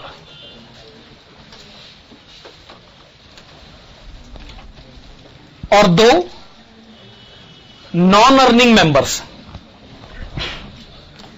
child 1 and child 2। अब आप बताइए इसमें से स्पेंडिंग मेंबर कौन है? चारों। अर्निंग मेंबर सारे नहीं हैं, पर स्पेंडिंग मेंबर तो सारे हैं। यह बात आप मानते हैं कि आप कमाएं या ना कमाएं, खर्चा तो आप करते ही हैं। जरूरी नहीं कि सिर्फ कमाने वाले ही खर्चा करें, जो नहीं कमाते वो भी खर्चा करते। हम इस बात का सबूत है, हम नहीं कमाते लेकिन खर्चे तो हमारे हैं भाई। तो सबसे पहला काम हर एक को कहिए कि भाई अपने खर्चे बताइए, आपके खर्चे हैं कितने। फिर अर्निंग मेंबर्स को कहिए कि देखो जी आप तो कमाते भी हो, तो आप अपना खर्चा तो फिर खुद ही सहन करोगे क्योंकि आप कमाते हो। लेकिन जो बच्चे हैं जैसे चाइल्ड 1, ये खर्चा तो करता है पर कमाता तो है नहीं, तो ये अपने खर्चों का भार किस पे डालें? ऑब्वियसली मदर और फादर पर, किसी रेशो में। चलो रेशो 1:1 भी तो हो सकती है। सिमिलरली दूसरे बच्चे का भी जो खर्चा है वो भी मदर और फादर को एब्जॉर्ब करना पड़ेगा ना। तो मदर और फादर को कितना एक्सपेंडिचर एब्जॉर्ब करना पड़ेगा, ये फाइनल अमाउंट। ये अमाउंट पता कैसे करा गया? इसका जवाब ये जी, ये तुम्हारा खुद का खर्चा है जो हमें सहन करना, और दो बच्चों के खर्चे को भी हम किसी हिस्से में सहन करते। तो ये प्रोसीजर जैसे एक बिजनेस में अप्लाई होता है, वैसे ही जैसे एक फैमिली में अप्लाई होता है, वैसे ये बिजनेस में भी अप्लाई हो सकता है, बिजनेस ऑर्गेनाइजेशन में अप्लाई हो सकता है। ऐसा हो सकता है कि बिजनेस में अर्निंग डिपार्टमेंट हो और नॉन अर्निंग डिपार्टमेंट हो, जिनको हम अपनी कन्वीनियंस से प्रोडक्शन डिपार्टमेंट और सर्विस डिपार्टमेंट का नाम दे सकते। जैसे हमारे यहां जितनी भी क्लासेस पढ़ाई जाती है, क्या सारे अर्निंग डिपार्टमेंट है? सारे कमाते? लेकिन क्या हमारे कुछ ऐसे डिपार्टमेंट भी हैं जो हमारा सिर्फ खर्चा करवाते, कमाते नहीं? जैसे हमारा रिसेप्शन डिपार्टमेंट, रिसेप्शन डिपार्टमेंट में हमारा खर्चा होता है, पर ये क्या कमाते? ऑफ कोर्स हमें इनकी जरूरत है, हम इस बात से इनकार थोड़ी कर रहे, पर हम कह तो ये रहे ना कि ये हमारा खर्चा करवाते। हमारा अकाउंट्स डिपार्टमेंट, अकाउंट्स डिपार्टमेंट खुद क्या कमा सकता है भाई, लेकिन खर्चा तो होता है ना उसका। अब रिसेप्शन डिपार्टमेंट और अकाउंट्स डिपार्टमेंट का खर्चा कौन सहन करेगा? Earning department. तो इसका मतलब यह तय हो गया कि अर्निंग डिपार्टमेंट्स को एक अपना अपना खर्चा सहन करना है, और दूसरा जितने भी नॉन अर्निंग डिपार्टमेंट है उनके खर्चे भी किसी रेशो के हिसाब से सहन तो करने ही पड़ेंगे। तो अर्निंग डिपार्टमेंट को आप कह सकते हैं प्रोडक्शन डिपार्टमेंट, और नॉन अर्निंग डिपार्टमेंट को आप कह सकते हैं सर्विस डिपार्टमेंट। अब इस क्वेश्चन में लिखा है 3 प्रोडक्शन डिपार्टमेंट है ABC और एक सर्विस डिपार्टमेंट है S। आगे बढ़िए। The following particulars are available for 1 month of 25 working days of 8 hours each day. All departments work all days with full attendance. आप देखिएगा आपको कुछ डिटेल्स गिवन है, जैसे power and lighting, supervisor salary, rent, welfare एट्स others, और इसमें आपको टोटल गिवन है। सर्विस डिपार्टमेंट S और प्रोडक्शन डिपार्टमेंट A, B और C की डिटेल्स भी गिवन है। नेक्स्ट पेज पर आइएगा। अब वो कहते हैं सुपरवाइजर से सैलरी का परसेंटेज गिवन है, नंबर ऑफ वर्कर्स की इंफॉर्मेशन गिवन है, floor area in square feet given है, और लास्ट में service rendered by service department to production department की इंफॉर्मेशन भी गिवन है। Calculate labour hour rate of each of the department A, B and C। आप heading डालेगा computation of labour hour rate.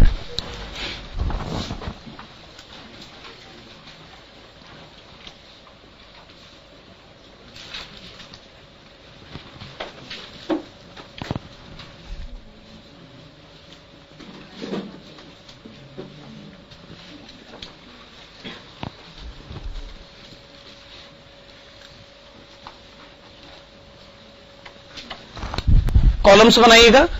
Particulars basis total, service department S, production department A, production department B और last में production department C. Particulars basis total, service department S और production departments A, B and C.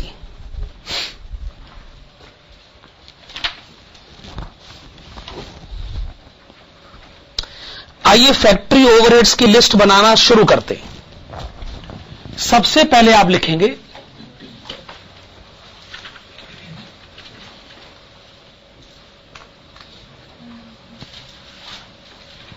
Power and lighting.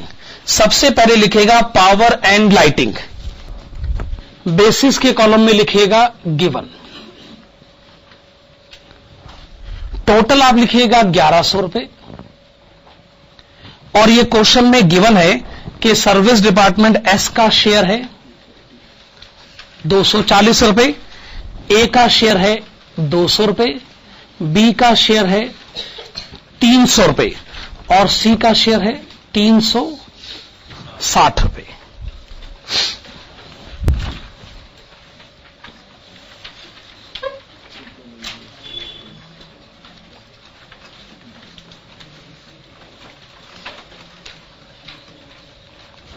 फिर आप लिखिएगा supervisors salary, जिसका total आपको कितना given है 2200, जिसका टोटल आपको गिवन है 2200 और नेक्स्ट पेज पर आपको इसकी रेशो गिवन है।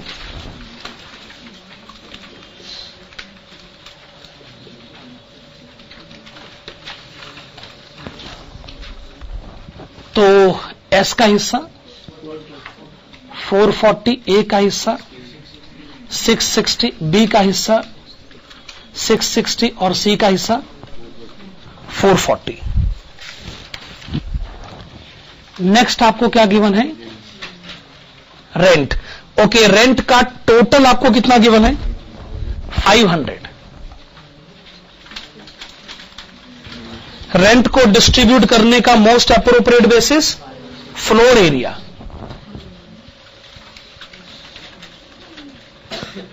इसकी सीधा सा इसका मतलब है जिसने जितनी ज्यादा जगह घेर रखी है उसको रेंट का उतना ज्यादा हिस्सा सहन करना पड़ेगा। फ्लोर एरिया का रेशो 5686। तो इसमें एस का हिस्सा बनता है 100 रुपए, 120 रुपए, 160 रुपए और आखिर में 120 रुपए। इसके बाद क्या लिखा जाए वेलफेयर। वेलफेयर का टोटल बताइए 600। कौन सा बेसिस सही रहेगा नंबर ऑफ वर्कर्स।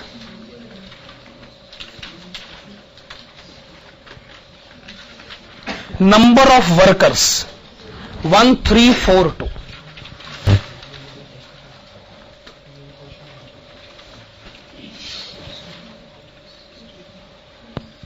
ओके 10, 30, 40, 20 कितना लिखा जाए 60, 180, 240 और लास्ट में 120। वेलफेयर का मतलब वेलफेयर ऑफ वर्कर्स ना। उसके बाद क्या है अदर्स। ओके, अदर्स में क्या लिखा जाए बेसिस में गिवन 1200 रुपए, 200, 200, 400, 400।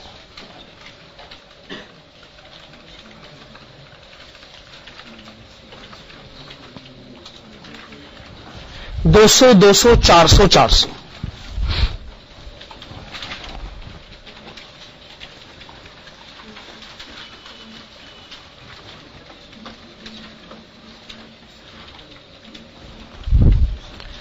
ये जो भी टोटल अमाउंट आएगा इसको आप कहिएगा total factory overheads. Total factory overheads बताएं टोटल कितना है? 5600। आपने टोटल फैक्ट्री ओवरहेड्स बताए 5600। एस का हिस्सा 1040। ओके 1360, 1760, 1440। ये आपने लिखे टोटल फैक्ट्री ओवरहेड्स। ओके, अब एक जगह क्वेश्चन कहता है कि जो सर्विस डिपार्टमेंट एस है उसके खर्चों को production department A B C पर डाला जाए और रेशियो अडॉप्ट करी जाए 50, 30 एंड 20। आइए हम इसको कुछ ऐसे लिखते हैं, expenses of department S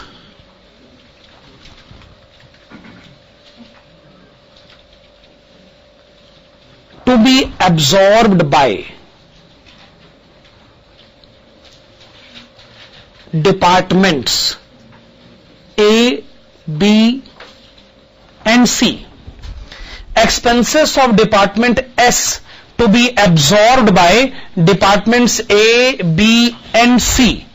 ratio बताइए 50, 30, 20।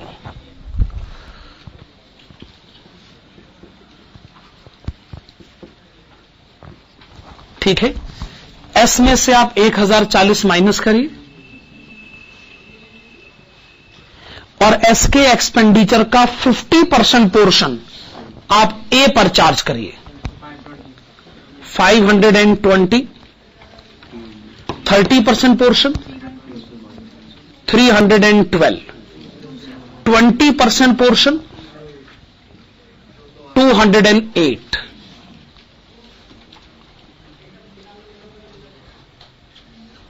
ए का टोटल बताइए 1880। बी का टोटल बताइए 2072। 1648। अच्छा, सर्विस डिपार्टमेंट तो अपने खर्चों का भार प्रोडक्शन डिपार्टमेंट पर डाल देगा। प्रोडक्शन डिपार्टमेंट अपने खर्चे किससे मांगे? कस्टमर से। तो ये जो आंसर आया है इस आंसर को हम क्या कहें? Total factory overheads to be recovered. आप समझ रहे हो? ये टोटल फैक्ट्री ओवरहेड्स और ये टोटल फैक्ट्री ओवरहेड्स का फर्क समझ रहे हो ना? यानी production department A B C को ये ओवरहेड कस्टमर से निकलवाने पड़ेंगे अब, और कस्टमर से रिकवरी होती है अपनी नेचर और सूटेबिलिटी के हिसाब से। क्वेश्चन में सफिशिएंट हिंट है इस बात का कि आपकी नेचर और सूटेबिलिटी दोनों है लेबर आवर्स।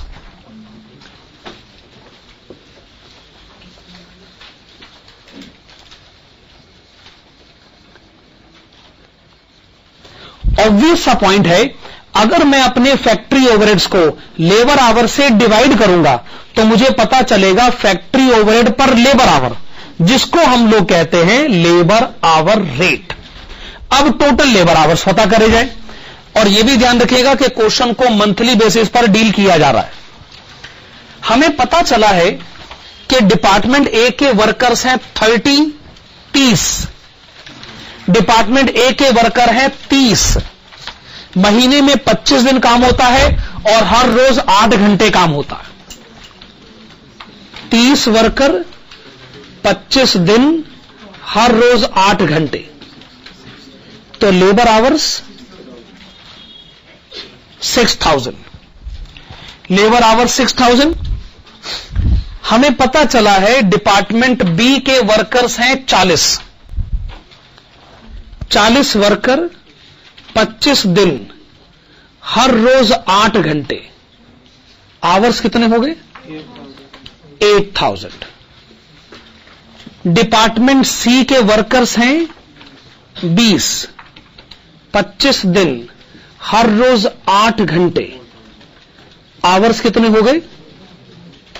4000।